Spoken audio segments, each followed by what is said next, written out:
सत श्री अकाल। मैं Daljeet Kaur, vocational mistress, import export management trade के अधीन government senior secondary school Bhar Singhpura district Jalandhar विखे सेवावां निभा रही हाँ। अज असी इंपोर्ट एक्सपोर्ट मैनेजमेंट ट्रेड के अधीन 12वीं जमात के इंपोर्ट मैनेजमेंट विषय का 11वां टॉपिक सिलैक्टिंग ओवरसीज़ मार्केट करन जा रहे हैं, जिस तो भाव है विदेशी बाजार की चोण। बच्चे सब तो पहला जो लास्ट टॉपिक असी पढ़िया सी उहदे बारे गल करते हैं। पहला असी मार्केट चुनी कि किहड़े देश दे नाल असी जिहड़ा बिजनेस करना है, ठीक है, कित्थों असी याद करना है। उस तो बाद असी उस कंट्री विच असी गलबात नूं किद्दां कंटीन्यू रखना, कोरसपोंडेंस इफैक्टिव कोरसपोंडेंस किवें बनाउणी है, ये टॉपिक किता। हुण असी ਜਿਹੜਾ देश सिलैक्ट किया सी जिथे असी मार्केट दे नाल जिहड़ी मार्केट दे नाल असी अपना बिजनेस स्टार्ट करना सी, उस बाजार की चोण करनी है कि किस किस सप्लायर तो असी की चीज़ां खरीदनियां ने, ठीक है। असी वो ओवरसीज़ मार्केट ते फोकस करना है जिन्हां कोलों असी समान खरीदना है। सो अज असी ओवरसीज़ मार्केट बारे पढ़ांगे। सिलैक्टिंग ओवरसीज़ मार्केट, विदेशी व्यापार की चोण। विदेशी निर्यातकारां की चोण करना आयात करन वाले लई बहुत सारे जरूरी मुद्दे उभारता है।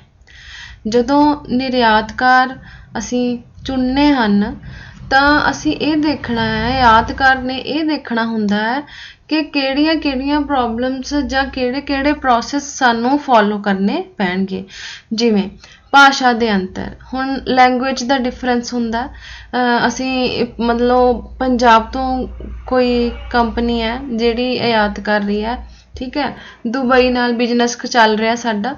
दुबई दे किहड़े एरिया चों किस लैंगुएज च वो बंदा काम कर रहा है देखना हुंदा, तां कि सानू लैंगुएज दी प्रॉब्लम ना आए। भाषा दे अंतर करके बहुत सारिया प्रॉब्लम्स क्रिएट हो सकती, उन्हां दी गल सानू समझ नहीं आएगी, साडी गल उन्हां नू समझ नहीं आएगी, तां असीं की मंगवा रहे हैं, इन्हां चीज़ां ते प्रॉब्लम हो जाती है।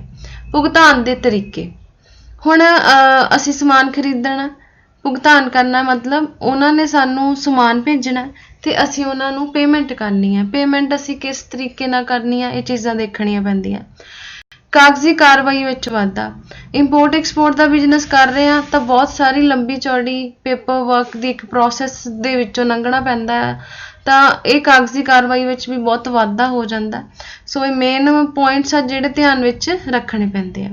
थोड़ी जही योजनाबंदी नाल इन्हां चुनौतियां नूं आसानी नाल दूर किया जा सकता है। विदेशी सप्लायरां की चोण करन लई असीं वख-वख तरीकिਆਂ उपर विचार करांगे जो हेठ लिखे अनुसार हैं। जे असीं थोड़ी जी प्लैनिंग कर लैंदे आ तां ये जिहड़ियां सारियां प्रॉब्लम्स आ चुनौतियां आ इन्हां नूं असीं आसानी नाल जिहड़ा दूर कर सकते हैं। ते विदेशी सप्लायरां की चोण करन समय जिहड़े सानूं वख-वख तरीके अपनाउणे चाहीदे आ वो असीं डिटेल विच पढ़दे आ। सिलैक्टिंग ओवरसीज़ मार्केट, जो असीं ओवरसीज़ मार्केट सिलैक्ट करनी है तो जिहड़े मेन 6 पॉइंट्स ने जिहड़े सानू ध्यान च रखने पैंदे आ। फर्स्ट हैगा कानूनी विचार, लीगल कंसीडरेशन। विदेशी सप्लायर नाल व्यापार करना भारत विच व्यापार करन नालों बिल्कुल वख हुंदा है, खासकर जदों एशिया तो बाहर किसी देश नाल व्यापार करना होवे। आयातकार नूं आयात तो पहला हेठ लिखे कारकां ते विचार करना हुंदा है। जदों असीं अपने देश दे विच व्यापार करते हैं, मान लो असीं कोई चीज़ खरीदनी है, असीं मार्केट च जाने आ, पैसे दिन्ने आ, चीज़ खरीद लैंदे आ, एक सौखा ते सिंपल तरीका हैगा। पर जदों असीं देश दे बाहरों कोई दूसरे देश दे कोलों चीज़ मंगवा रहे हैं तां उहदे विच दो देशां दीयां सरकारां दे रूल जिहड़े आ वो लागू हुंदे आ। फिर जिहड़ी चीज़ असीं मंगवा रहे हैं वो किस तरीके आएगी, किस रास्ते आएगी, बहुत सारा लंबा चौड़ा प्रोसैस सानू फॉलो करना पैंदा। सो अपने देश दे अंदर व्यापार करना ते देश दे बाहरों व्यापार करना, ये दो वक्खरियां वक्खरियां टर्म्स हैगियां। ਖਾਸ ਕਰ ਜਦੋਂ ਅਸੀਂ ਏਸ਼ੀਆ ਤੋਂ ਬਾਹਰੋਂ ਕਿਸੇ ਦੇਸ਼ ਨਾਲ ਵਪਾਰ ਕਰਨਾ ਹੋਵੇ ਤਾਂ ਆਯਾਤਕਾਰ ਨੂੰ ਬਹੁਤ ਸਾਰੇ ਜਿਹੜੇ ਪੁਆਇੰਟ ਆ ਉਹ ਧਿਆਨ ਵਿੱਚ ਰੱਖਣੇ ਪੈਂਦੇ ਆ, ਜਿਹੜੇ ਅਸੀਂ ਪੜ੍ਹਦੇ ਆ ਕਿ ਸਪਲਾਇਰ ਦੇ ਦੇਸ਼ ਵਿੱਚ ਤਕਨੀਕੀ ਮਾਪਦੰਡ ਭਾਰਤੀ ਜ਼ਰੂਰਤਾਂ ਨੂੰ ਪੂਰਾ ਕਰਦੇ ਹਨ। ਮਤਲਬ ਟੈਕਨੀਕ ਉਹਨਾਂ ਨੇ ਜਿਹੜੇ ਚੀਜ਼ ਅਸੀਂ ਖਰੀਦ ਰਹੇ ਆ ਉਹ ਕਿਸ ਟੈਕਨੀਕ ਨੂੰ ਫੋਲੋ ਕਰਕੇ ਬਣਾਈ ਗਈ ਆ ਤੇ ਕੀ ਉਹ ਟੈਕਨੀਕ ਸਾਡੇ ਦੇਸ਼ ਦੇ ਵਿੱਚ ਸਾਡੀਆਂ ਜ਼ਰੂਰਤਾਂ ਨੂੰ ਪੂਰਾ ਕਰ ਰਹੀ ਹੈ ਕਿ ਨਹੀਂ ਕਰ ਰਹੀ, ਇਹ ਚੀਜ਼ ਦੇਖਣੀ ਪੈਂਦੀ ਹੈ। ਜੇ ਕੋਈ ਉਤਪਾਦ ਨੁਕਸਾਨ ਜਾਂ ਨੁਕਸਾਨ ਦਾ ਕਾਰਨ ਬਣਦਾ ਹੈ ਤਾਂ ਕੌਣ ਜਵਾਬਦੇਹ ਹੋਏਗਾ, ਇਹ ਚੀਜ਼ ਦੇਖਣੀ ਪੈਂਦੀ ਹੈ। ਜਦੋਂ ਅਸੀਂ ਦੂਸਰੇ ਦੇਸ਼ ਤੋਂ ਸਮਾਨ ਮੰਗਵਾ ਰਹੇ ਹਾਂ, ਰਾਸਤੇ ਦੇ ਵਿੱਚ ਜੇ ਉਹ ਟੁੱਟ ਜਾਂਦਾ ਹੈ, ਕੁਛ ਪ੍ਰੋਬਲਮ ਹੋ ਜਾਂਦੀ ਹੈ, ਸਾਡਾ ਨੁਕਸਾਨ ਹੁੰਦਾ ਤਾਂ ਉਸ ਨੁਕਸਾਨ ਨੂੰ ਕੌਣ ਭਰੇਗਾ, ਕੌਣ ਉਹਦਾ ਜ਼ਿੰਮੇਵਾਰ ਹੋਏਗਾ, ਇਹ ਚੀਜ਼ ਦੇਖਣੀ ਪੈਂਦੀ ਹੈ। ਆਯਾਤ ਕੀਤੇ ਮਾਲ ਦੀ ਸਪਲਾਈ ਦੇ ਹਰੇਕ ਪੜਾਅ ਤੇ ਕੌਣ ਬੀਮਾ ਖਰਚੇ ਚੱਕਦਾ ਹੈ। ਹੁਣ ਜਦੋਂ ਅਸੀਂ ਸਮਾਨ ਖਰੀਦ ਰਹੇ ਹਾਂ ਤਾਂ ਉਹਦੀ ਇੰਸ਼ੋਰੈਂਸ ਹੋਏਗੀ ਕਿ ਇੰਨਾ ਮਹਿੰਗਾ ਸਮਾਨ ਖਰੀਦ ਰਹੇ ਹਾਂ, ਜੇ ਰਾਸਤੇ 'ਚ ਕੋਈ ਪ੍ਰੋਬਲਮ ਹੁੰਦੀ ਹੈ ਤਾਂ ਉਹਦੀ ਜਿਹੜਾ ਨੁਕਸਾਨ ਹੁੰਦਾ ਉਹਦੀ ਜਿਹੜੀ ਬਰਾਮਦ ਅਸੀਂ ਕਿੱਥੋਂ ਕਰਾਂਗੇ, ਠੀਕ ਹੈ, ਕਿਸੇ ਇੰਸ਼ੋਰੈਂਸ ਕੰਪਨੀ ਬੀਮਾ ਕੰਪਨੀ ਨਾਲ ਅਸੀਂ ਕੰਟੈਕਟ ਕਰਾਂਗੇ। ਸੋ ਇਹ ਚੀਜ਼ ਦੇਖਣੀ ਪੈਂਦੀ ਹੈ। ਇੱਕ ਵਧੀਆ ਤਿਆਰ ਕੀਤਾ ਖਰੜਾ ਸਮਝੌਤੇ ਮਤਭੇਦਾਂ ਜਾਂ ਵਿਵਾਦਾਂ ਤੋਂ ਬਚਣ ਵਿੱਚ ਸਹਾਇਤਾ ਕਰੇਗਾ। ਮਤਲਬ ਜਿਹੜਾ ਅਸੀਂ ਕੰਟਰੈਕਟ ਕਰ ਰਹੇ ਹਾਂ, ਠੀਕ ਹੈ, ਉਸ ਉਹਦੇ ਵਿੱਚ ਸਮਝੌਤੇ ਮਤਭੇਦ ਜਿਹੜੇ ਵਿਵਾਦ ਆ ਉਹ ਨਾ ਹੋਣ, ਇਸ ਲਈ ਅਸੀਂ ਪਹਿਲਾਂ ਹੀ ਸਾਰਾ ਕੁਝ ਰਿਟਨ ਫਾਰਮ ਦੇ ਵਿੱਚ ਦੋਨੋਂ ਧਿਰਾਂ ਡਿਸਾਈਡ ਕਰ ਲੈਂਦੇ ਆ ਕਿ ਇਹ ਚੀਜ਼ ਤੁਸੀਂ ਦੇਖਣੀ ਆ, ਇਹ ਖਰਚਾ ਤੁਸੀਂ ਦੇਖਣਾ, ਇਹ ਖਰਚਾ ਅਸੀਂ ਦੇਖਣਾ, ਇਹ ਚੀਜ਼ ਇੱਦਾਂ ਹੋਏਗੀ, ਇਹ ਚੀਜ਼ ਇੱਦਾਂ ਹੋਏਗੀ। ਮਤਲਬ ਡਿਟੇਲ 'ਚ ਅਸੀਂ ਇੱਕ ਚੀਜ਼ ਨੂੰ ਰਿਟਨ ਫਾਰਮ ਦੇ ਵਿੱਚ ਜਦੋਂ ਤਿਆਰ ਕਰ ਲੈਂਦੇ ਆ ਤਾਂ ਫਿਰ ਜਿਹੜੀਆਂ ਪ੍ਰੋਬਲਮਸ ਆ ਜਾਂ ਵਿਵਾਦ ਆ ਮਤਭੇਦ ਆ ਇਹਨਾਂ ਦਾ ਕੋਈ ਜਿਹੜਾ ਕਾਰਨ ਨਹੀਂ ਰਹਿੰਦਾ ਕਿ ਹੋਣਗੇ, ਠੀਕ ਹੈ। ਹੋਰ ਵਿਚਾਰ ਅਦਰ ਕਨਸੈਂਟਰੇਸ਼ਨਸ, ਬਹੁਤ ਸਾਰੇ ਹੋਰ ਵੀ ਕਾਰਕ ਹਨ ਜੋ ਯਾਦ ਕਰਨ ਵਾਲੇ ਨੂੰ ਯਾਦ ਰੱਖਣੇ ਚਾਹੀਦੇ ਹਨ, ਜਿਵੇਂ ਭਾਸ਼ਾ ਦੇ ਅੰਤਰ ਮਹੱਤਵਪੂਰਨ ਹਨ। ਇਹ ਸਿਰਫ ਸੰਚਾਰ ਦਾ ਵਿਸ਼ਾ ਨਹੀਂ ਹੈ, ਇਹ ਸੁਨਿਸ਼ਚਿਤ ਕਰਨਾ ਪੈਂਦਾ ਹੈ ਕਿ ਜੇ ਕੋਈ ਲੇਬਲਿੰਗ ਜਾਂ ਛਾਪੀਆਂ ਗਈਆਂ ਸਮੱਗਰੀਆਂ ਗਲਤੀ ਮੁਕਤ ਹੋਣ। ਦੇਖੋ, ਜਦੋਂ ਅਸੀਂ ਦੂਸਰੇ ਦੇਸ਼ ਨਾਲ ਵਪਾਰ ਕਰ ਰਹੇ ਹਾਂ ਤੇ ਸਾਡੀ ਲੈਂਗੁਏਜ ਤੇ ਉਹਨਾਂ ਦੀ ਲੈਂਗੁਏਜ ਦਾ ਜਿਹੜਾ ਡਿਫਰੈਂਸ ਆ ਉਹ ਬਹੁਤ ਸਾਰੀਆਂ ਗਲਤੀਆਂ ਹੋਣ ਦਾ ਕਾਰਨ ਬਣ ਸਕਦਾ। ਜਿਵੇਂ ਸਿਰਫ ਗੱਲਬਾਤ ਦਾ ਹੀ ਜ਼ਰੀਆ ਨਹੀਂ ਆ, ਜਿਵੇਂ ਕੁਝ ਲੇਬਲਿੰਗ ਕਰਨੀ ਆ ਪ੍ਰੋਡਕਟ ਤੇ ਜਾਂ ਕੁਝ ਉਹਦੇ ਨਾਲ ਰਿਲੇਟਡ ਡਾਕੂਮੈਂਟ ਜਿਹੜੇ ਆ ਉਹ ਟਾਈਪ ਕਰਨੇ ਆ, ਉਹਨਾਂ ਦੇ ਵਿੱਚ ਵੀ ਗਲਤੀ ਹੋ ਸਕਦੀ ਹੈ ਲੈਂਗੁਏਜ ਦਾ ਕਰਕੇ। ਸੋ ਇਹ ਗਲਤੀਆਂ ਜਿਹੜੀਆਂ ਨਾ ਹੋਣ, ਇਸ ਚੀਜ਼ ਦਾ ਖਿਆਲ ਰੱਖਣਾ ਪੈਂਦਾ। ਅੰਤਰਰਾਸ਼ਟਰੀ ਵਪਾਰ ਕਰਨ ਸਮੇਂ ਲੈਣ ਦੇਣ ਲਈ ਭੁਗਤਾਨ ਮੁੱਖ ਮੁੱਦਾ ਹਨ, ਇਸ ਲਈ ਆਯਾਤਕਰਤਾ ਜਿਸ ਨੇ ਅਦਾਇਗੀ ਕਰਨੀ ਹੈ, ਅਦਾਇਗੀ ਸਮੇਂ ਲੈਟਰ ਆਫ ਕ੍ਰੈਡਿਟ ਦਸਤਾਵੇਜ਼ੀ ਸੰਗ੍ਰਹਿ ਐਡਵਾਂਸ ਭੁਗਤਾਨ ਦੀ ਰਸੀਦ ਦੀ ਚੋਣ ਕਰਨ ਵੇਲੇ ਪੂਰੀ ਤਰ੍ਹਾਂ ਦੇਖ ਰੇਖ ਕਰਨੀ ਚਾਹੀਦੀ ਹੈ। ਜਦੋਂ ਅਸੀਂ ਅੰਤਰਰਾਸ਼ਟਰੀ ਵਪਾਰ ਕਰਦੇ ਹਾਂ ਤੇ ਅਸੀਂ ਭੁਗਤਾਨ ਕਿਵੇਂ ਕਰਨਾ ਤੇ ਅਗਲੇ ਨੇ ਸਾਨੂੰ ਸਮਾਨ ਕਿਵੇਂ ਡਿਲੀਵਰ ਕਰਨਾ, ਇਹ ਸਾਰੀ ਚੀਜ਼ ਧਿਆਨ ਵਿੱਚ ਰੱਖਣੀ ਪੈਂਦੀ ਹੈ। ਅਦਾਇਗੀ ਦਾ ਸਮਾਂ ਫਿਕਸ ਕਰਨਾ ਪੈਂਦਾ ਹੈ, ਜੇ ਲੇਟ ਹੁੰਦਾ ਆ ਤਾਂ ਵੀ ਨੁਕਸਾਨ ਹੁੰਦਾ। ਲੈਟਰ ਆਫ ਕ੍ਰੈਡਿਟ ਜਿਹੜੇ ਡਾਕੂਮੈਂਟ ਆ ਮੇਨ, ਲੈਟਰ ਆਫ ਕ੍ਰੈਡਿਟ ਦਸਤਾਵੇਜ਼ੀ ਸੰਗ੍ਰਹਿ ਜਿਹੜੇ ਕਾਫੀ ਸਾਰੇ ਦਸਤਾਵੇਜ਼ ਬਣਾਏ ਜਾਂਦੇ ਆ ਵੱਖ-ਵੱਖ ਤਰ੍ਹਾਂ ਦੇ, ਉਹਨਾਂ ਦਾ ਸੰਗ੍ਰਹਿ। ਐਡਵਾਂਸ ਭੁਗਤਾਨ ਦੀ ਰਸੀਦ ਵੀ ਹੁਣ ਅਸੀਂ ਸਮਾਨ ਖਰੀਦ ਲਿਆ ਤੇ ਅਸੀਂ ਐਡਵਾਂਸ ਪੇਮੈਂਟ ਕਰ ਰਹੇ ਹਾਂ, ਉਹਦੀ ਰਸੀਦ ਸਾਡੇ ਕੋਲ ਹੈਗੀ ਹੈ ਤੇ ਸਾਨੂੰ ਕੰਪਨੀ ਦੇ ਰਹੀ ਹੈ ਕਿ ਨਹੀਂ ਦੇ ਰਹੀ। ਮਤਲਬ ਇਹ ਸਾਰੇ ਜਿਹੜੇ ਪੁਆਇੰਟ ਆ ਛੋਟੇ-ਛੋਟੇ ਬਟ ਬਹੁਤ ਇੰਪੋਰਟੈਂਟ ਪੁਆਇੰਟ ਆ, ਇਹਨਾਂ ਨੂੰ ਦੇਖ ਕੇ ਹੀ ਅਸੀਂ ਆਪਣਾ ਜਿਹੜਾ ਆਰਡਰ ਆ ਉਹ ਪਲੇਸ ਕਰ ਸਕਦੇ ਹਾਂ। ਤੇ ਆਰਡਰ ਪਲੇਸ ਕਰਨ ਤੋਂ ਬਾਅਦ ਜਿਹੜੀਆਂ ਸਾਰੀਆਂ ਲੀਗਲ ਫਾਰਮੈਲਿਟੀਜ਼ ਆ ਉਹਨਾਂ ਨੂੰ ਵਧੀਆ ਤਰੀਕੇ ਧਿਆਨ ਨਾਲ ਪੂਰਾ ਕਰਨਾ ਜਿਹੜੀ ਦੋਨਾਂ ਧਿਰਾਂ ਦੀ ਰਿਸਪੌਂਸਿਬਿਲਿਟੀ ਹੁੰਦੀ ਹੈ। ਚੀਜ਼ਾਂ ਦੀ ਸ਼ਿਪਿੰਗ ਵੀ ਇੱਕ ਗੁੰਝਲਦਾਰ ਪ੍ਰਕਿਰਿਆ ਹੈ। ਹੁਣ ਜਿਵੇਂ ਅਸੀਂ ਜਿਹੜੀਆਂ ਚੀਜ਼ਾਂ ਮੰਗਵਾ ਰਹੇ ਹਾਂ ਉਹ ਭਾਰੀਆਂ ਨੇ, ਹਲਕੀਆਂ ਨੇ, ਸਾਈਜ਼ 'ਚ ਵੱਡੀਆਂ ਨੇ, ਛੋਟੀਆਂ ਨੇ, ਜੋ ਬਹੁਤ ਸਾਰੀਆਂ ਪੁਆਇੰਟਸ ਹੋ ਸਕਦੇ ਆ। ਤੇ ਇਹ ਜਿਹੜੀ ਪ੍ਰੋਸੈਸ ਆ ਸ਼ਿਪਿੰਗ ਦੀ ਕਿ ਦੂਸਰੇ ਦੇਸ਼ ਤੋਂ ਸਾਡੇ ਦੇਸ਼ 'ਚ ਸਮਾਨ ਕਿਵੇਂ ਪਹੁੰਚ ਰਿਹਾ, ਹਵਾਈ ਰਸਤੇ ਆ ਰਿਹਾ, ਸ਼ਿਪ ਤੋਂ ਆ ਰਿਹਾ, ਜਾਂ ਤਿੰਨੋਂ ਮੋਡ ਜਿਹੜੇ ਯੂਜ਼ ਹੋ ਰਿਹਾ, ਪਹਿਲਾਂ ਟਰੱਕ ਤੇ ਆਏਗਾ, ਫਿਰ ਸ਼ਿਪ 'ਚ ਆਏਗਾ, ਫਿਰ ਅੱਗੋਂ ਫਿਰ ਟਰੱਕ ਤੇ ਆਏਗਾ। ਇਹ ਟਰਾਂਸਪੋਰਟੇਸ਼ਨ ਜਿਹੜੀ ਹੋਣੀ ਹੈ ਇਹ ਬਹੁਤ ਇੱਕ ਗੁੰਝਲਦਾਰ ਪ੍ਰੋਸੈਸ ਆ। ਇੱਕ ਕੰਪਲੈਕਸ ਜਿਹੜੀ ਆ ਪ੍ਰਕਿਰਿਆ ਆ। ਸੋ ਇਹਨੂੰ ਬਹੁਤ ਧਿਆਨ ਨਾਲ ਕਰਨਾ ਪੈਂਦਾ ਹੈ। ਸਮੇਂ ਤੇ ਸਾਰਾ ਕੁਝ ਹੋਵੇ, ਨਹੀਂ ਤਾਂ ਫਿਰ ਕਿਸੇ ਜਹਾਜ਼ ਦਾ ਜਾਂ ਟਰੱਕ ਦਾ ਟਾਈਮ ਨਿਕਲ ਜਾਵੇ ਤਾਂ ਵੀ ਨੁਕਸਾਨ ਹੈ, ਕਿਉਂਕਿ ਸਾਰੀ ਪੇਮੈਂਟ ਦੁਬਾਰਾ ਹੋਏਗੀ, ਸਾਰੇ ਬਿੱਲ, ਸਾਰੀ ਜਿਹੜੀ ਕਿਰਾਇਆ ਉਹਦਾ ਲੱਗ ਰਿਹਾ, ਸਭ ਕੁਝ, ਮਤਲਬ ਬਹੁਤ ਸਾਰੇ ਪੁਆਇੰਟ ਆ। ਇੱਕ ਬਹੁਤ ਕੰਪਲੈਕਸ ਪ੍ਰੋਸੈਸ ਆ। ਦੂਰੀ ਅਤੇ ਸਰਹੱਦਾਂ ਪਾਰ ਕਰਨ ਦੀ ਲੋੜ ਨੂੰ ਦੇਖਦੇ ਹੋਏ ਸਪਲਾਇਰ ਦੇ ਦੇਸ਼ ਦੇ ਕਾਰੋਬਾਰੀ ਅਤੇ ਸਮਾਜਿਕ ਅਮਲਾਂ ਸਮਝਣਾ, ਵਿਸ਼ਵਾਸ ਪੈਦਾ ਕਰਨਾ, ਸਬੰਧ ਵਿਕਸਿਤ ਕਰਨ ਵਿੱਚ ਸਹਾਇਤਾ ਕਰਦਾ ਹੈ। ਜਦੋਂ ਦੋ ਸਰਹੱਦਾਂ ਪਾਰ ਹੋ ਰਹੀਆਂ ਆ ਤਾਂ ਜਿਹੜਾ ਸਪਲਾਇਰ ਆ ਉਹ ਜਿਹੜੇ ਉਹਦੇ ਸਮਾਜਿਕ ਪੈਰਾਮੀਟਰਸ ਆ ਉਹਨੂੰ ਉਹ ਵੀ ਦੇਖਣੇ ਪੈਂਦੇ ਆ। ਦੂਸਰੇ ਦੇਸ਼ ਦਾ ਵਿਸ਼ਵਾਸ ਵੀ ਜਿੱਤਣਾ ਪੈਂਦਾ ਆ, ਵਧੀਆ ਸਬੰਧ ਬਣਨ ਇਹ ਵੀ ਦੇਖਣਾ ਪੈਂਦਾ। ਸੋ ਛੋਟੀ ਛੋਟੀਆਂ ਬਹੁਤ ਸਾਰੀਆਂ ਗੱਲਾਂ ਹੁੰਦੀਆਂ ਜਿਹਦੇ ਉੱਪਰ ਦੋਨਾਂ ਨੂੰ, ਆਯਾਤਕਾਰ ਤੇ ਨਿਰਯਾਤਕਾਰ ਨੂੰ, ਧਿਆਨ ਦੇਣਾ ਪੈਂਦਾ ਤਾਂ ਕਿ ਰਿਲੇਸ਼ਨਸ਼ਿਪ ਵੀ ਵਧੀਆ ਬਣਨ, ਤਾਂ ਜੋ ਫਿਊਚਰ ਦੇ ਵਿੱਚ ਵੀ ਅਸੀਂ ਇੱਕ ਦੂਸਰੇ ਨਾਲ ਵਪਾਰ ਕਰ ਸਕੀਏ। ਹਾਂਜੀ ਬੱਚੇ, ਤੀਸਰਾ ਪੁਆਇੰਟ ਹੈ ਵਿਦੇਸ਼ੀ ਸਪਲਾਇਰਾਂ ਦੀ ਸਮਰੱਥਾ, ਕੈਪੈਸਿਟੀ ਆਫ ਓਵਰਸੀਜ਼ ਸਪਲਾਇਰ। ਇੱਕ ਆਯਾਤਕਾਰ ਲੈਣ ਦੇਣ ਦੀ ਸਫਲਤਾਪੂਰਵਕ ਪੂਰਤੀ ਮੁੱਖ ਤੌਰ ਤੇ ਵਿਦੇਸ਼ੀ ਸਪਲਾਇਰਾਂ ਦੀ ਉਸ ਯੋਗਤਾ ਤੇ ਨਿਰਭਰ ਕਰਦੀ ਹੈ ਜਿਸ ਨੂੰ ਨਿਰਯਾਤ ਕਰਨ ਵਾਲੇ ਨਾਲ ਇਕਰਾਰਨਾਮੇ ਵਿੱਚ ਦਾਖਲ ਹੋਣ ਤੋਂ ਪਹਿਲਾਂ ਨਿਰਯਾਤ ਕਰਨ ਵਾਲੇ ਬਾਰੇ ਜਾਣਕਾਰੀ ਅਤੀ ਜ਼ਰੂਰੀ ਹੈ। ਹੁਣ ਨਿਰਯਾਤਕਾਰ ਬਾਰੇ ਗੁਪਤ ਜਾਣਕਾਰੀ ਵਿਦੇਸ਼ਾਂ ਵਿਚਲੇ ਬੈਂਕਾਂ ਅਤੇ ਭਾਰਤੀ ਦੂਤਾਂ ਘਰਾਂ ਰਾਹੀਂ ਪ੍ਰਾਪਤ ਕੀਤੀ ਜਾ ਸਕਦੀ ਹੈ। ਵਿਦੇਸ਼ੀ ਸਪਲਾਈ ਬਾਰੇ ਖਾਸ ਵਪਾਰਕ ਜਾਣਕਾਰੀ ਪ੍ਰਾਪਤ ਕਰਨ ਲਈ ਆਯਾਤਕਾਰ ਕ੍ਰੈਡਿਟ ਇਨਫੋਰਮੇਸ਼ਨ ਏਜੰਸੀਆਂ ਦੀ ਸਹਾਇਤਾ ਵੀ ਲੈ ਸਕਦਾ ਹੈ। ਹਾਂਜੀ, ਹੁਣ ਜਦੋਂ ਅਸੀਂ ਬੇਟਾ ਇਹ ਸਿਲੈਕਟ ਕਰ ਲਿਆ ਕਿ ਕਿਹੜਾ ਸਪਲਾਇਰ ਹੈ ਸਾਡਾ, ਤੇ ਉਹਦੇ ਬਾਰੇ ਪੂਰੀ ਇਨਫੋਰਮੇਸ਼ਨ ਹੋਣੀ ਚਾਹੀਦੀ ਹੈ ਤਾਂ ਜੋ ਧੋਖੇ ਦਾ ਕੋਈ ਰਾਸਤਾ ਨਾ ਰਹੇ ਇਸ ਬਿਜ਼ਨਸ ਦੇ ਅੰਦਰ। ਤੇ ਸਭ ਤੋਂ ਪਹਿਲਾਂ ਇਹ ਦੇਖਣਾ ਹੁੰਦਾ ਹੈ ਕਿ ਜਿਹੜਾ ਨਿਰਯਾਤਕਾਰ ਆ ਉਹ ਜਿਹੜਾ ਅਸੀਂ ਇਕਰਾਰਨਾਮਾ ਕਰ ਰਹੇ ਹਾਂ, ਕੰਟਰੈਕਟ ਕਰ ਰਹੇ ਹਾਂ, ਉਹਦੇ ਅੰਦਰ ਜਿਹੜੀ ਉਹਨੇ ਇਨਫੋਰਮੇਸ਼ਨ ਜਿਹੜੀ ਹੈ ਉਹ ਐਂਟਰ ਕੀਤੀ ਹੈ ਉਹ ਸਹੀ ਹੈ। ਅਸੀਂ ਆਪਣੀਆਂ ਜਿਹੜੀਆਂ ਗੁਪਤ ਜਿਹੜੀ ਸਾਰੀ ਜਾਣਕਾਰੀ ਆ ਇਹ ਅਸੀਂ ਜਿਹੜੀਆਂ ਐਮਬੈਸੀਜ਼ ਆ, ਭਾਰਤੀ ਐਮਬੈਸੀਜ਼ ਆ, ਉਹਨਾਂ ਕੋਲੋਂ ਅਸੀਂ ਸਪਲਾਇਰਾਂ ਦੀ ਜਿਹੜੀ ਡਿਟੇਲ ਦੇ ਵਿੱਚ ਜਾਣਕਾਰੀ ਪ੍ਰਾਪਤ ਕਰ ਸਕਦੇ ਹਾਂ, ਜਿਹੜੀ ਕਿ ਸਾਨੂੰ ਹੈਲਪ ਕਰਦੀ ਆ ਕਿ ਜੋ ਕੰਮ ਅਸੀਂ ਕਰਨ ਜਾ ਰਹੇ ਹਾਂ ਉਹਦੇ ਵਿੱਚ ਸਾਨੂੰ ਧੋਖੇ ਦਾ ਸਾਹਮਣਾ ਨਹੀਂ ਕਰਨਾ ਪਵੇਗਾ।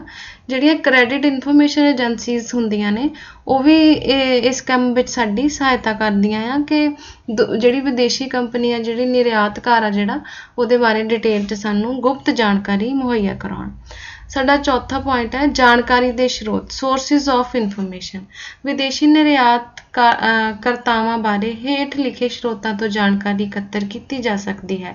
ਵਪਾਰਕ ਡਾਇਰੈਕਟਰੀਆਂ। ਡਾਇਰੈਕਟਰੀ ਕੀ ਹੁੰਦੀ ਹੈ? ਜਿਹਦੇ ਵਿੱਚ ਐਲਫਾਬੈਟਿਕਲੀ ਸਾਰੀਆਂ ਕੰਪਨੀਜ਼ ਦੇ ਨਾਂ ਲਿਖੇ ਹੁੰਦੇ ਆ ਜਿਹੜੇ ਉਸ ਸ਼ਹਿਰ 'ਚ, ਉਸ ਦੇਸ਼ ਦੇ ਵਿੱਚ ਮੌਜੂਦ ਹੁੰਦੇ ਆ। ਇਹ ਹਰ ਇੱਕ ਜ਼ਿਲ੍ਹੇ ਦੀ ਵੀ ਹੁੰਦੀ ਹੈ, ਦੇਸ਼ ਦੇ ਲੈਵਲ ਦੀ ਵੀ ਹੋ ਸਕਦੀ ਹੈ, ਪਰ ਜ਼ਿਲ੍ਹੇ ਦੀ ਤਾਂ ਹੁੰਦੀ ਹੈ।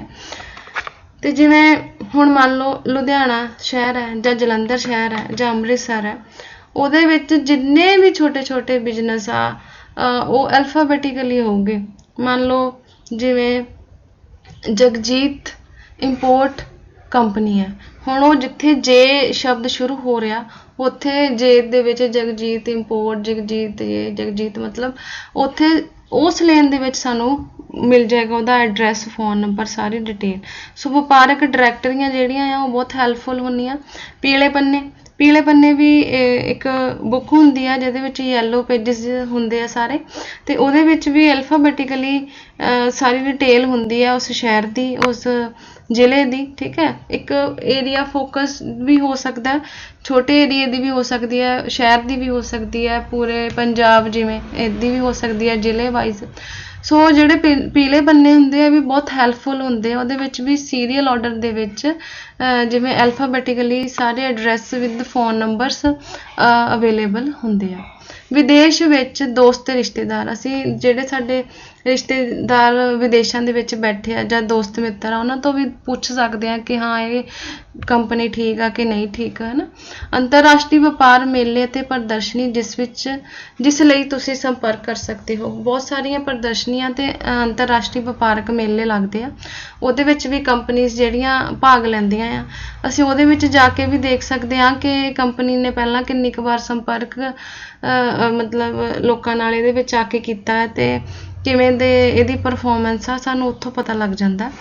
ਪਤੇ ਦੇ ਅਨੁਸਾਰ ਚੈਂਬਰ ਆਫ ਕਮਰਸ, ਐਡਰੈਸ ਦੇ ਅਨੁਸਾਰ ਜਿਹੜਾ ਚੈਂਬਰ ਆਫ ਕਮਰਸ ਆ ਸਾਨੂੰ ਉਹ ਵੀ ਹੈਲਪ ਕਰਦਾ ਇਸ ਮਾਮਲੇ ਦੇ ਵਿੱਚ। ਅੰਤਰਰਾਸ਼ਟਰੀ ਵਪਾਰਕ ਪ੍ਰਮੋਸ਼ਨ ਆਰਗੇਨਾਈਜੇਸ਼ਨਸ ਵੀ ਸਾਡੀਆਂ ਹੈਲਪ ਕਰਦੀਆਂ ਆ, ਦੂਸਰੇ ਦੇਸ਼ਾਂ ਦੀ ਜਾਣਕਾਰੀ ਸਾਨੂੰ ਮੁਹੱਈਆ। ਉਦਯੋਗ ਦੇ ਡਾਇਰੈਕਟੋਰੇਟ ਆਦਿ, ਜਿਹੜੇ ਉਦਯੋਗ ਦੇ ਡਾਇਰੈਕਟੋਰੇਟ ਹੁੰਦੇ ਆ ਉਹਨਾਂ ਤੋਂ ਵੀ ਸਾਨੂੰ ਇਹਨਾਂ ਸਪਲਾਇਰਾਂ ਬਾਰੇ ਜਾਣਕਾਰੀ ਮਿਲ ਸਕਦੀ ਹੈ।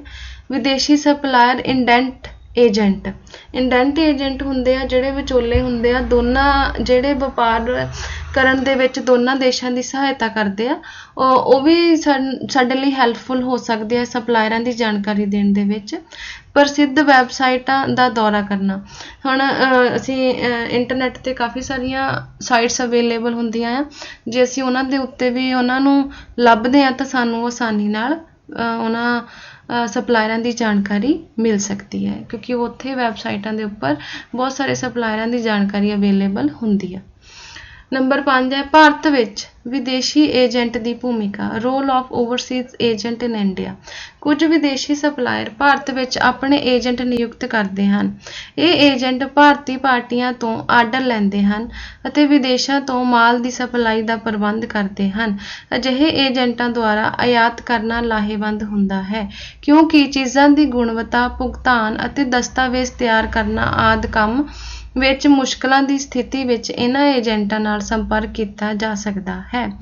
ਹੁਣ ਮੰਨ ਲਓ ਸਾਡਾ ਕੋਈ ਰਿਸ਼ਤੇਦਾਰ ਵੀ ਨਹੀਂ ਆ, ਸਾਨੂੰ ਕੋਈ ਜ਼ਿਆਦਾ ਨੌਲੇਜ ਵੀ ਨਹੀਂ ਆ ਕਿ ਜਿਹੜਾ ਸਾਡਾ ਸਪਲਾਇਰ ਆ ਆਥੈਂਟਿਕ ਆ ਕਿ ਨਹੀਂ, ਤਾਂ ਫਿਰ ਅਸੀਂ ਕੀ ਕਰਦੇ ਹਾਂ, ਅਸੀਂ ਇੱਕ ਏਜੰਟ ਜਿਹੜਾ ਉਹ ਲੱਭ ਲੈਂਦੇ ਹਾਂ। ਜਿਹੜੇ ਵਿਦੇਸ਼ੀ ਕੰਪਨੀਆਂ ਉਹਨਾਂ ਨੇ ਏਜੰਟ ਰੱਖੇ ਹੁੰਦੇ ਆ ਜਿਹੜੇ ਭਾਰਤ ਦੇ ਵਿੱਚ ਹੁੰਦੇ ਆ, ਜਿੱਦਾਂ ਹੁਣ ਭਾਰਤੀ ਕੰਪਨੀ ਆ, ਉਹਨੇ ਕੋਈ ਚੀਜ਼ ਖਰੀਦਣੀ ਆ ਤੇ ਉਹਨੂੰ ਕੋਈ ਇਨਫੋਰਮੇਸ਼ਨ ਨਹੀਂ ਆ, ਅਸੀਂ ਵਿੱਚ ਏਜੰਟ ਜਿਹੜਾ ਵਿਚੋਲਾ ਉਹਨੂੰ ਪਾਵਾਂਗੇ ਤੇ ਉਹਦੇ ਤੋਂ ਅਸੀਂ ਸਾਰੀ ਹੈਲਪ ਲਵਾਂਗੇ, ਕਿਵੇਂ ਭੁਗਤਾਨ ਕਰਨਾ ਆ, ਕਿਹੜੀ ਪੇਪਰ ਵਰਕ ਕਰਨੇ ਆ, ਸਾਰਾ ਕੁਛ ਜੋ ਵੀ ਪ੍ਰੋਬਲਮਸ ਆ ਸਾਨੂੰ ਨਹੀਂ ਜਾਣਕਾਰੀ ਹੈਗੀ, ਉਹ ਸਾਡੀ ਸਾਰੀ ਜਿਹੜੀ ਹੈਲਪ ਆ ਉਹ ਏਜੰਟ ਕਰ ਦਿੰਦੇ ਆ ਤੇ ਸਾਡੇ ਜਿਹੜੀ ਟ੍ਰਾਂਜੈਕਸ਼ਨ ਆ ਜਾਂ ਸਾਡੀ ਜਿਹੜੀ ਸਪਲਾਇਰ ਤੋਂ ਸਮਾਨ ਲੈਣ ਦੀ ਸਾਰੀ ਪ੍ਰੋਸੈਸ ਆ ਉਹ ਸੌਖੀ ਹੋ ਜਾਂਦੀ ਆ। ਨੰਬਰ 6 ਆ ਆਯਾਤ ਦੀਆਂ ਸ਼ਰਤਾਂ ਨੂੰ ਅੰਤਮ ਰੂਪ ਦੇਣਾ, finalise the terms of import. ਇੱਕ ਵਾਰ ਜਦੋਂ ਆਯਾਤਕਾਰ ਨਮੂਨੇ ਅਤੇ ਨਿਰਯਾਤਕਾਰ ਆਪਣੀ ਸ਼ਾਖ ਨਾਲ ਸੰਤੁਸ਼ਟੀ ਹੋ ਜਾਂਦੀ ਹੈ ਤਾਂ ਆਯਾਤਕਾਰ ਇਕਰਾਰਨਾਮੇ ਨੂੰ ਅੰਤਿਮ ਰੂਪ ਦੇਣ ਲਈ ਅੱਗੇ ਵਧਦਾ ਹੈ। ਆਯਾਤ ਦੇ ਇਕਰਾਰਨਾਮੇ ਨੂੰ ਲਿਖਤੀ ਰੂਪ ਵਿੱਚ ਤਿਆਰ ਕੀਤਾ ਜਾਂਦਾ ਹੈ ਅਤੇ ਇਸ ਵਿੱਚ ਸਾਰੀਆਂ ਸ਼ਰਤਾਂ ਸ਼ਾਮਲ ਕੀਤੀਆਂ ਜਾਂਦੀਆਂ ਹਨ ਜੋ ਦੋਹਾਂ ਧਿਰਾਂ ਵਿਚਕਾਰ ਤੈਅ ਹੋਈਆਂ ਹੁੰਦੀਆਂ ਹਨ। ਸਾਵਧਾਨੀ ਵਿਆਪਕ ਰੂਪ ਨਾਲ ਇਹ ਖਰੜਾ ਤਿਆਰ ਕੀਤਾ ਜਾਂਦਾ ਹੈ। ਜਦੋਂ ਹੁਣ ਅਸੀਂ ਸਿਲੈਕਟ ਕਰ ਲਿਆ ਆਪਣਾ ਸਪਲਾਇਰ, ਅਸੀਂ ਉਹਦੇ ਕੋਲ ਸਮਾਨ ਲੈਣਾ ਹੈ, ਅਸੀਂ ਡਿਸਾਈਡ ਕਰ ਲਿਆ, ਹੁਣ ਲਿਖਤੀ ਰੂਪ ਵਿੱਚ ਅਸੀਂ ਇੱਕ ਪੇਪਰ ਤਿਆਰ ਕਰਦੇ ਹਾਂ ਜਿਹਨੂੰ ਇਕਰਾਰਨਾਮਾ ਕਹਿੰਦੇ ਹਾਂ, ਜਿਹਨੂੰ ਕੰਟਰੈਕਟ ਕਹਿੰਦੇ ਹਾਂ, ਠੀਕ ਹੈ। ਤੇ ਉਹਦੇ ਵਿੱਚ ਸਾਰੀਆਂ ਸ਼ਰਤਾਂ ਲਿਖਤੀ ਰੂਪ 'ਚ ਹੁੰਦੀਆਂ ਕਿ ਕੱਲ੍ਹ ਨੂੰ ਦੋਨਾਂ ਧਿਰਾਂ ਦੇ ਵਿੱਚੋਂ ਕੋਈ ਧਿਰ ਵੀ ਮੁੱਕਰੇ ਨਾ, ਕੋਈ ਪ੍ਰੋਬਲਮ ਨਾ ਆਵੇ ਫਿਊਚਰ 'ਚ, ਤੇ ਪੂਰੀ ਜਿਹੜੀ ਸਾਡੀ ਸਾਰੀ ਇਹ ਪ੍ਰੋਸੈਸ ਆ ਉਹ ਬਹੁਤ ਆਸਾਨੀ ਨਾਲ ਨੇਪਰੇ ਚੜ੍ਹ ਜਾਵੇ। ਸੋ ਦੋਨਾਂ ਧਿਰਾਂ ਦੀ ਸੰਤੁਸ਼ਟੀ ਹੋਵੇ, ਕੋਈ ਕਿਸੇ ਦੇ ਦਿਮਾਗ ਦੇ ਵਿੱਚ ਕੋਈ ਡਿਲੇਮਾ ਨਾ ਹੋਵੇ ਤੇ ਸਾਰੇ ਪੁਆਇੰਟ ਕਲੀਅਰ ਹੋਣ, ਤੇ ਇਹ ਲਿਖਤੀ ਰੂਪ ਵਿੱਚ ਅਸੀਂ ਤਿਆਰ ਕਰ ਲੈਂਦੇ ਹਾਂ ਤੇ ਦੋਨੋਂ ਧਿਰਾਂ ਕੋਲ ਇਹਦੀ ਇੱਕ ਕਾਪੀ ਅਸੀਂ ਰੱਖ ਲੈਂਦੇ ਹਾਂ। ਫਿਰ ਉਹਦੇ ਬੇਸ ਤੇ ਜਿਹੜਾ ਇਹ ਕੰਮ ਆ ਆਯਾਤ ਜਾਂ ਨਿਰਯਾਤ ਦਾ ਉਹ ਕੀਤਾ ਜਾਂਦਾ ਹੈ। ਹਾਂਜੀ ਬੱਚੇ, ਜਿਹੜਾ ਅਸੀਂ ਹੁਣ ਫਾਈਨਲ ਐਗਰੀਮੈਂਟ ਜਿਹੜਾ ਕਰਨ ਜਾ ਰਹੇ ਹਾਂ, ਜਿਹਦੇ ਵਿੱਚ ਲਿਖਤੀ ਰੂਪ ਵਿੱਚ ਸਾਰੀਆਂ ਸ਼ਰਤਾਂ ਸਾਰਾ ਕੁਝ ਮੌਜੂਦ ਹੁੰਦਾ, ਉਹਦੇ ਵਿੱਚ ਕੀ ਕੀ ਚੀਜ਼ਾਂ ਜਿਹੜੀਆਂ ਸਪਸ਼ਟ ਲਿਖੀਆਂ ਹੋਣੀਆਂ ਚਾਹੀਦੀਆਂ ਉਹ ਅਸੀਂ ਇਹਦੇ 'ਚ ਇਹ ਪੁਆਇੰਟ ਮੈਂ ਲਿਖੇ ਆ ਉਹ ਅਸੀਂ ਪੜ੍ਹਨੇ ਆ। ਸਮਾਨ ਦੀਆਂ ਸਹੀ ਵਿਸ਼ੇਸ਼ਤਾਵਾਂ, ਜਿਹੜਾ ਸਮਾਨ ਅਸੀਂ ਖਰੀਦ ਰਹੇ ਹਾਂ ਉਹਦੀ ਹਰ ਇੱਕ ਵਿਸ਼ੇਸ਼ਤਾ ਸਹੀ ਲਿਖੀ ਹੋਵੇ, ਕੋਈ ਝੂਠ ਨਾ ਲਿਖਿਆ ਹੋਵੇ। ਖਰੀਦ ਦੀਆਂ ਸ਼ਰਤਾਂ ਸੰਬੰਧੀ ਕੋਈ ਅਸਪਸ਼ਟਤਾ ਨਹੀਂ ਹੋਣੀ ਚਾਹੀਦੀ। ਜਿਹੜੀ ਅਸੀਂ ਖਰੀਦਣ ਦੀ ਸ਼ਰਤਾਂ ਆ ਉਹਦੇ 'ਚ ਕੋਈ ਡਿਲੇਮਾ ਨਹੀਂ ਹੋਣਾ ਚਾਹੀਦਾ। ਆਯਾਤ ਮੁੱਲ ਕਲੀਅਰ ਲਿਖਿਆ ਹੋਵੇ, ਭੁਗਤਾਨ ਦਾ ਢੰਗ ਲਿਖਿਆ ਹੋਵੇ, ਪੈਕੇਜਿੰਗ ਦੀ ਕਿਸਮ ਲਿਖੀ ਹੋਵੇ, ਸਾਲ ਦੀ ਬਰਾਮਦ ਵੀ ਸਾਲ 'ਚ ਕਿ ਕਿੰਨੀ ਬਰਾਮਦ ਆ ਉਹ ਵੀ ਸਪਸ਼ਟ ਲਿਖੀ ਹੋਵੇ। ਸਪੁਰਦਗੀ ਦਾ ਕਾਰਜਕਾਲ ਵੀ ਜਦੋਂ ਉਹਨਾਂ ਨੇ ਸਾਨੂੰ ਹੈਂਡਓਵਰ ਕਰਨਾ ਹੈ ਸਮਾਨ, ਉਹ ਕਿੰਨੇ ਸਮੇਂ ਦੇ ਵਿੱਚ ਸਾਨੂੰ ਭੇਜਣਗੇ, ਸਪਲਾਈ ਕਰਨਗੇ, ਕਿੰਨੇ ਸਮੇਂ ਵਿੱਚ ਸਾਨੂੰ ਮਿਲੇਗਾ। ਕਾਰਜਕਾਲ ਸਮਾਂ ਉਹ ਪ੍ਰੋਪਰ ਜਿੰਨਾ ਹੈ ਉਹਦੇ ਵਿੱਚ ਹੀ ਸਾਡੀ ਟ੍ਰਾਂਜੈਕਸ਼ਨਸ ਹੋਣੀਆਂ ਚਾਹੀਦੀਆਂ। ਸਪਲਾਈ ਵਿੱਚ ਨੁਕਸਾਨਦਾਰ ਚੀਜ਼ਾਂ ਦੀ ਤਬਦੀਲੀ, ਇਹ ਵੀ ਲਿਖਿਆ ਹੁੰਦਾ ਹੈ ਕੰਟਰੈਕਟ ਦੇ ਵਿੱਚ ਕਿ ਜੇ ਨੁਕਸਾਨ ਹੋ ਜਾਂਦਾ ਤੇ ਚੀਜ਼ਾਂ ਦੀ ਤਬਦੀਲੀ ਕਿਵੇਂ ਕਰਨੀ ਹੈ, ਸਾਰਾ ਕੁਛ। ਵਿਕਰੀ ਸੇਵਾਵਾਂ ਲਿਖੀਆਂ ਹੁੰਦੀਆਂ, ਵਾਰੰਟੀ, ਕਵਰੇਜ ਆਦਿ ਸਾਰਾ ਕੁਛ ਉਹਦੇ ਵਿੱਚ ਇਹ ਚੀਜ਼ਾਂ ਸਪਸ਼ਟ ਲਿਖੀਆਂ ਹੋਣ, ਇਹ ਚੀਜ਼ਾਂ ਨੂੰ ਸ਼ਾਮਿਲ ਕੀਤਾ ਹੁੰਦਾ ਹੈ। ਸੋ ਇਨ ਦਾ ਐਂਡ ਬੇਟਾ ਮੈਂ ਆਸ ਕਰਦੀ ਹਾਂ ਤੁਹਾਨੂੰ ਸਾਰਿਆਂ ਨੂੰ ਇਹ ਪ੍ਰੈਜੈਂਟੇਸ਼ਨ ਸਮਝ ਲੱਗੇਗੀ ਤੇ ਤੁਸੀਂ ਸਾਰੇ ਬੱਚੇ ਇਹਨੂੰ 2-3 ਵਾਰ ਸੁਣਨਾ ਹੈ ਤੇ ਆਪਣੀਆਂ ਕਾਪੀਜ਼ ਦੇ ਵਿੱਚ ਨੋਟ ਡਾਊਨ ਕਰ ਲੈਣਾ। ਆਸ ਕਰਦੀ ਹਾਂ ਤੁਸੀਂ ਸਾਰੇ ਖੁਸ਼ ਹੋਵੋਗੇ, ਤੰਦਰੁਸਤ ਹੋਵੋਗੇ। ਧੰਨਵਾਦ।